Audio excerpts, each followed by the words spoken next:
Alright, so today we're going to talk about the first gen Cummins trucks. This one right here is a 1991 and a half W250.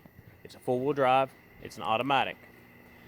And we're going to keep things a little bit simple. I know the grill doesn't match, but this is what we're going to be talking about today. I'm going to show you some examples on. So, your Cummins trucks really come in three major loadouts. You have the pre-1991 and a half automatics.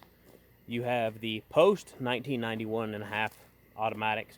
And then you have your manual trucks. Your manual trucks, most of the time you're going to be good. The biggest update on them was the intercooler. There's a little bit of differences, not a whole lot.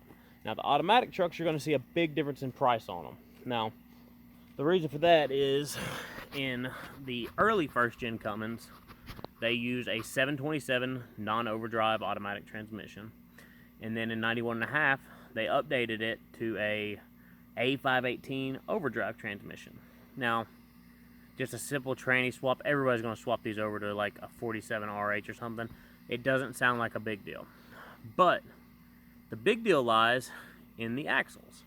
So 89, 90, and 91, without the overdrive, they needed taller gears to get to highway speeds. They needed a 307 gear set.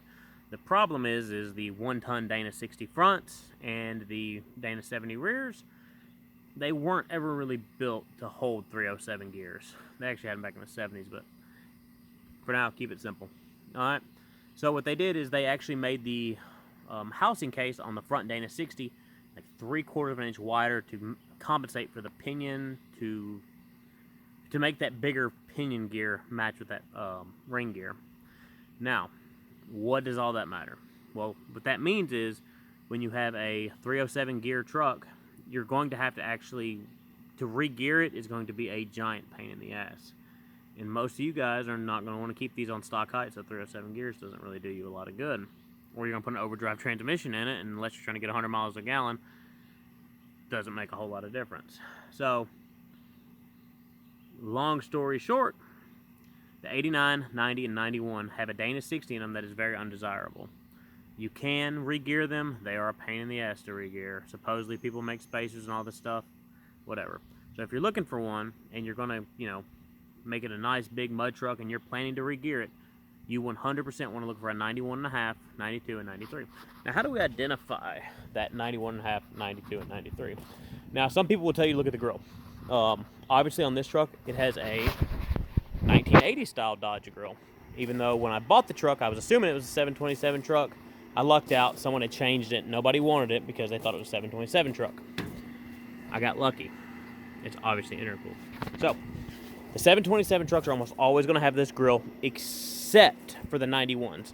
The 91s actually have the newer updated grill, but they're non-intercooled, and they still have a 727. Don't know what the details and all that are, but I have bought them before that I was assuming were A518 trucks.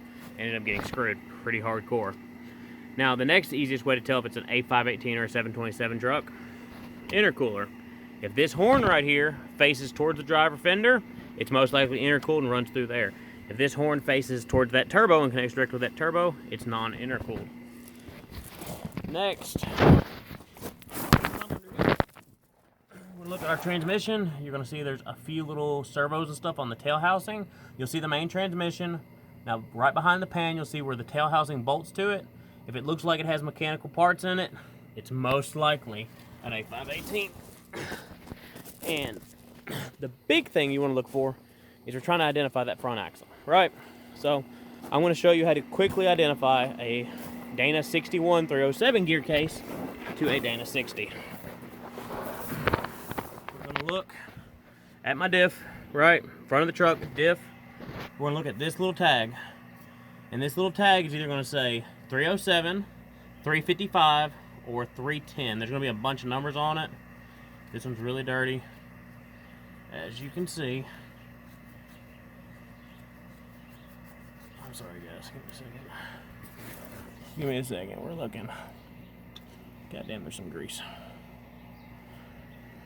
Anyways, it's going to be like right here or right here. I'll have to go get some carb cleaner. But somewhere on this tag right here, you'll see a 307 on it. There's a way to measure the front. Both of them are going to say Dana 60 on the front right here. Just because it says a 60 doesn't mean it's not a 61. So, only real way to tell, if it has this diff tag, if it's not on the front, it's most likely on the back, on your rear diff.